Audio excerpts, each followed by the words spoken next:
Silipin natin sa loob. Nice gray interior. This is, hindi siya plastic. Well, plastic pero parang may thin layer of leather. Some kind of stitching. And then, parang gray piano finish. Nice. This one is soft touch leather for to rest your elbow, and then plastic, some storage, and fuel tank lid opener, and you have your speaker here. Maganda yung leather. It's all gray. Power driver seat. I think maganda ang combination nitong color na to sa interior. This kind of gray is called the Andes gray. Yung bundok na Andes sa South America. So, let's get inside. Wow. Medyo na-surprise ako pag upo ko, ah. It doesn't feel na nasa MPV ako. Para kung nasa small crossover or kotse or sedan. It doesn't feel na utility siya. Well, this is an MPV, diba? Pero, look how nice the interior is. So, leather wrap steering wheel. Flat bottom. Tapos, andito yung cruise control. And then, oh, okay, akala ko may mga buttons, piano buttons, hindi pa. You have your volume control for phone call. And then, I think may voice command to. Dito sa left, maganda yung slim type horizontal na AC vent. Okay, this is our test drive unit. MG G50. Thank you, sir. Ayan. Ibang interior nito. Mid-variant lang. Mid-variant to. Okay guys, so nandito na tayo sa loob ng MG G50. Ito yung napakagandang MPV na pantapat sa Innova. So this is the G50 mid-variant. And kasama natin dito si Sir Popoy ng MG Alabang. Yes, sir. Alright, so siya ang magpapaliwanag sa atin ng mga features as we drive the car. So, nandito tayo sa labas, pinark ko dito lang sa gilid saglit. And initial impression, ang lambot ng manibela. Yes. Alright, so samahan nyo kami and then I'll share with you kung ano yung driving experience ko, kung anong maganda about this car, and yung price point niya, very attractive. Imposibleng hindi nyo mapansin if you are currently in the market for a family van, for an MPV. Alright? Okay, let's go. Katulad nung kanina, nandun ako sa loob. So, again, paliwanag ko muna. Yung kanina pinakita ko sa inyo, inside the World Trade Center, totally iba yung interior kasi that is the top of the line, right? Yes, that is a 7-seater. Kasi we have, for the top of the line, we have, you have a choice, no? Pwede ka mag 8-seater, and also for the 7-seater, captain seat siya. Okay. But so no worries kasi, same price lang ang meron natin i-offer kay client. Okay. So, pero kasi, dito sa Philippines, of course, ginagamit natin utak talaga. Yung iba, mostly gusto ng client natin, 8-seater. Sayang nga naman yung nasa gitna.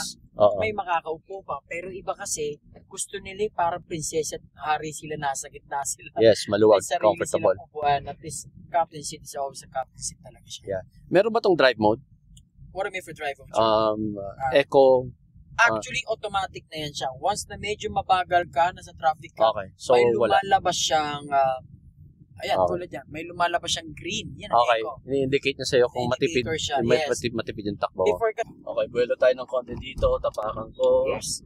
This is 181 horsepower, turbocharged, 1.5 engine. Sinasabi nila mababa daw to, pero I don't believe. 181 horsepower, hindi siya biro. Malakas na yan.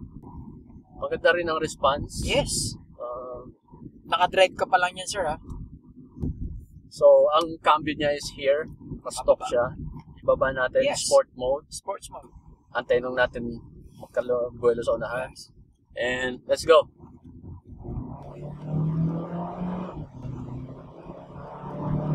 May konting turbo lag, pero once na mag-kick in na, okay na rin naman. Magandang response. But again, guys, this is an MPV. This is not sports car. Okay, so we should set our expectations right. Yeah, may response. And kung nasa market ako talaga ng MPV, malaking consideration to. Very quiet yung cabin. May konting road noise, low profile ba?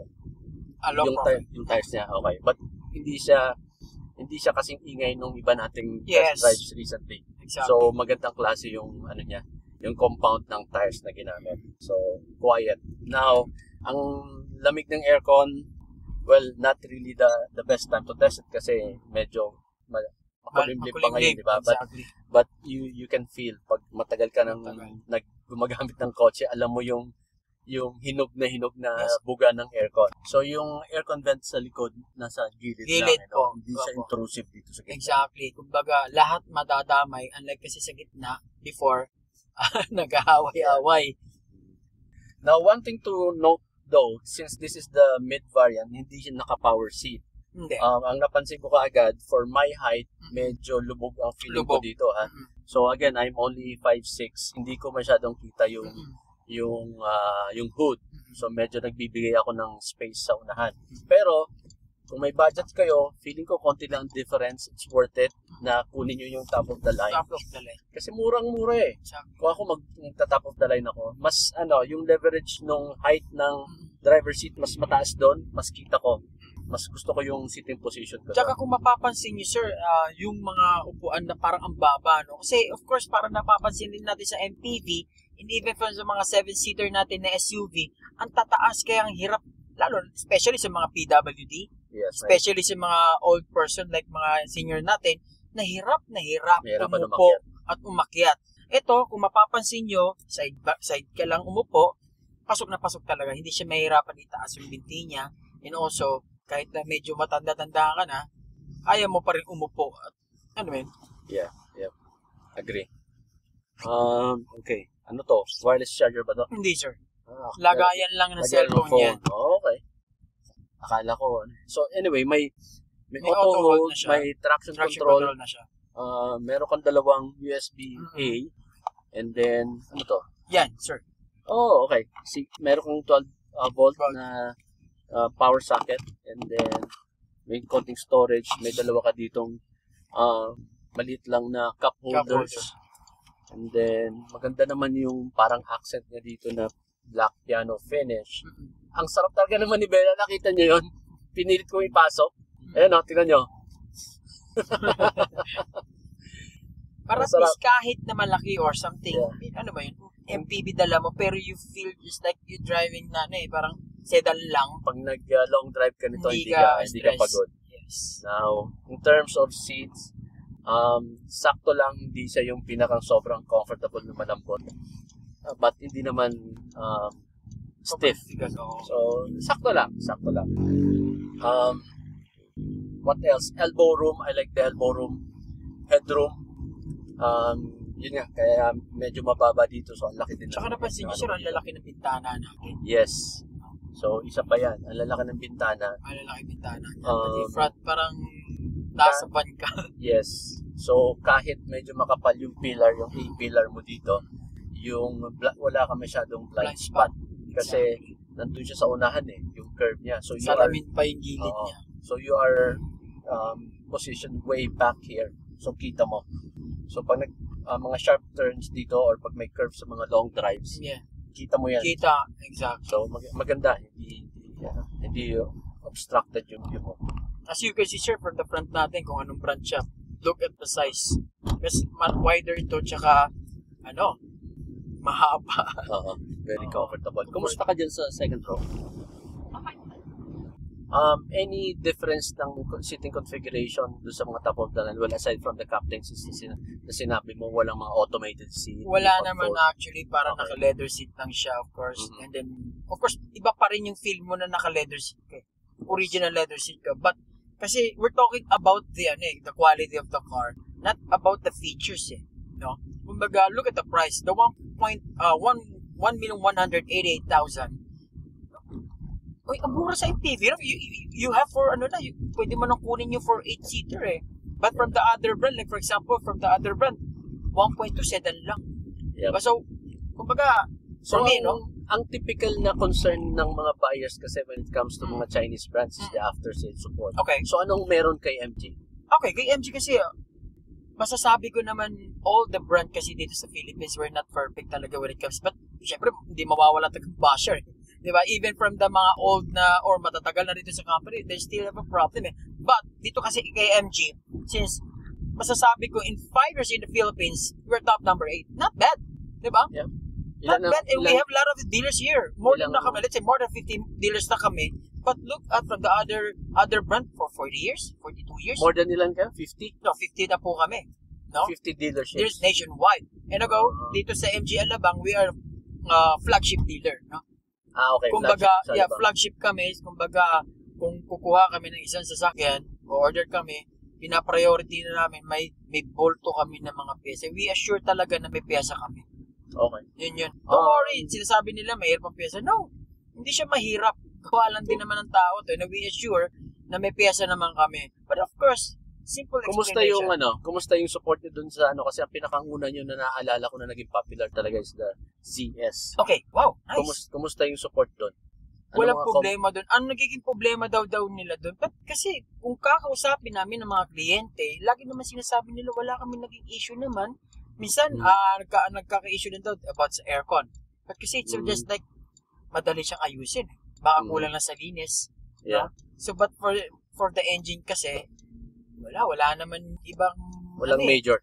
Wala Unless kung nabunggo ka talaga. Kasi kahit naman na pag na-total wreck ka talaga, kahit nasa ibang brand ka, at kilalang brand na sinasabi natin top 2 brands in the Philippines, pag na-total wreck ka naman, maghihintay ka talaga. Yes, kasi may mga parts kasi na hindi talaga... Hindi common na nasisira. Exactly, at hindi pwedeng i-order yan. Meron tinatawag na specific time na kailangan, naka-storage lang yan, nasa tamang temperature, hindi sila nag-i-impact ng ganyan. So, masasabi ko naman, hindi perfect, pero kaya namin sumabay na. Okay. Napansin ko lang, yung brake niya medyo spongy, medyo mabigat ng konti. Naka-disc brakes ba to all around? Ang kinagandahan kay MG, kahit manual transmission namin sa lahat ng model, pa-sedan, kapag SUV kami, crossover, MPV, lahat yan naka-disc brake yan. Hindi so namin even yung pinaka-low end yun, naka-disc brake. Kahit 600,000 lang namin may get, lahat yan, naka-full disc brake yan. Kasi, may ibang brand na up to now, ang mga naka-drum brakes pa rin sa exactly. Kasi unang-una, iba ang kagat ng naka-disc brake ka. Yeah. Kumbaga, safe ka. So, ilan ang nito? Tawag dito? Airbags, sir. Yes. So, dito, sir, we have, for the top of the line, we have 6 airbags. Pero pag sa mga com lang, we have 4 airbags, sir. Okay. Malaking bagay talaga tong ipas, ang lambot ng manibela. Exactly. So, eto, kahit nakaramdam tayo ng konting traffic, singit-singit, kanina, ayaw ko palusutin ng mga taxi sa kanan. Pero, alam mo yun, hindi nakaka-stress. Ang dali lang. Tsaka yung iba, sir, kumukuha nito for a business. No? Yeah. Pwede na lang gawin sa business, pwede nila sa personal nilang... Pagdating naman dito, may CarPlay ba dito? Android ready na yan. Apple CarPlay na rin siya. Okay. Nice. Wala naman siyang built-in na navigation, Wala, sir. Gagamitin mo na lang yung Android. Okay. Yung iba kasi nahanap nila built-in. 1.280 yung top of the line. Top of the line. Ito 1,188,000. 1,198,000, sir. More or less 1.2 pa rin. May discount tayo, sir. So, mga 40,000-50,000 lang diferensya? Yes. Tapos naka-leather ka na? Yes, sir. Doon na ako sa top of the line. Exactly. Kaya medyo mahaba pila, pero iba naman. Yung pinaka-low end? Low end natin, sir, nasa 1 million plus na wala. Kung nasa 1 end pa rin yun, definitely, itong sa top of the line. Yes, sir. Tingnan nyo, naka-leather seat siya. Of mas course. maganda yung black, no? Yung combination ng chrome, mas mukha siyang mamahalin. So, pag tinignan mo yung quarter panel niya sa likod, yung pagka-Alphard yung shape, no? Yes. Yung pag napalingon. Sabi nila, mini Alphard daw. Yeah. Okay. Lalo pagka final dark tint mo to. Dark, lalabas talaga yung pagka-pogi, sir. Okay, dito naman sa second row seats. So, this is the top of the line. Kaya nakadalawang captain seats siya. Pero, kaliwanag nga sa atin kanina ni Sir Popoy, there are two types ng top of the line. Meron ding bench type dito. So, depende ko anong mas gusto nyo. So, maganda naman yung leather niya. Tara, upuan natin. Very comfortable yung captain seats. And then, ayun, meron kang maliit na cup holders. Tapos, may control ka for the AC. Pwede mong patayin. Makokontrol mo yung blower. And then down here, meron kang USB. And then 12 volt power supply.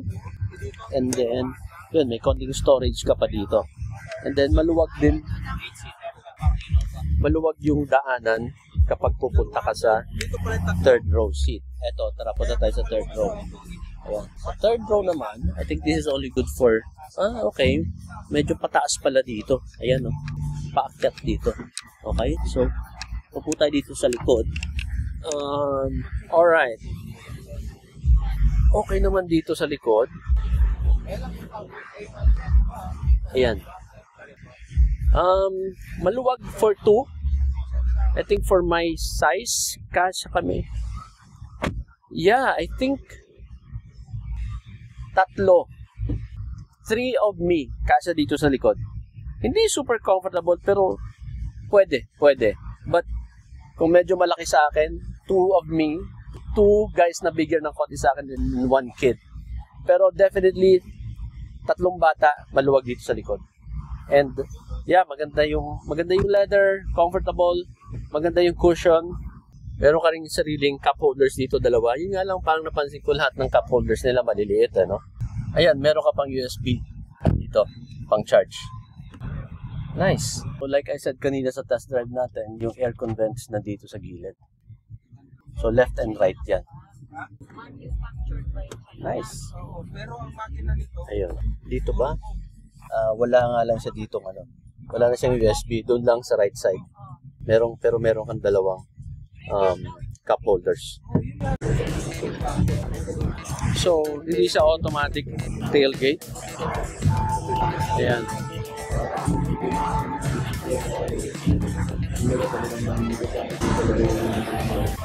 So, tingnan natin dito sa likod. Oh, nice.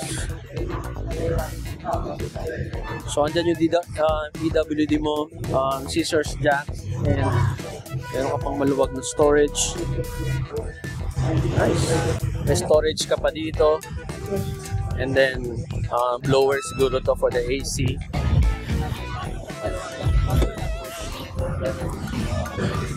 Yan, fold flat. Naka-fold flat na siya. Okay, medyo challenging lang yung pagbalik. Medyo mabigat. Ayan, no? Parang pagbaba, medyo mahirapan mag-unfold nito. Ayan. Medyo mabigat. Ayan. Oops. Meron kang 3 headrest. And then you have a donut type spare tire dito sa ilalim. So yung tires niya is low profile, ano? Kaya ayan, 215, 55, 17. Kaya actually kanina nung nag-test drive tayo, medyo naramdaman ko yung road noise. It's expected. And ayan, naka-disc brakes nga siya. Okay guys, thank you for watching. I hope you enjoyed the video. Seriously, the MG G50 is a serious thing to consider kung nasa market kayo ng MPV. Bisitahin nyo, mag-test drive kayo. It's impressive, sobrang mura, very reasonable yung price. Imposibleng i-ignore nyo. Alright? So again, andito si Sir Popoy. Your number, sir? Just contact me, 0905-336-1434. Located kami sa MG Alabang. We are one of the flagship dealer in the Philippines. So please, hintayin ko kayo na pumunta sa aming dealer at bibigyan ko kayo ng magandang promo. Ayun. I swear, and also the good, and also big discount. Promise. Ayun. Yun ang pinakamasarap. Okay, so kontakin nyo siya. Sinabi niya yung number niya, and that's it. Stay tuned. Marami pa kaming ita-test drive today. Thank you for watching. As always, drive safe. Bye. Bye. Please do not forget to follow our social media accounts. We are on YouTube, Facebook page, Instagram, and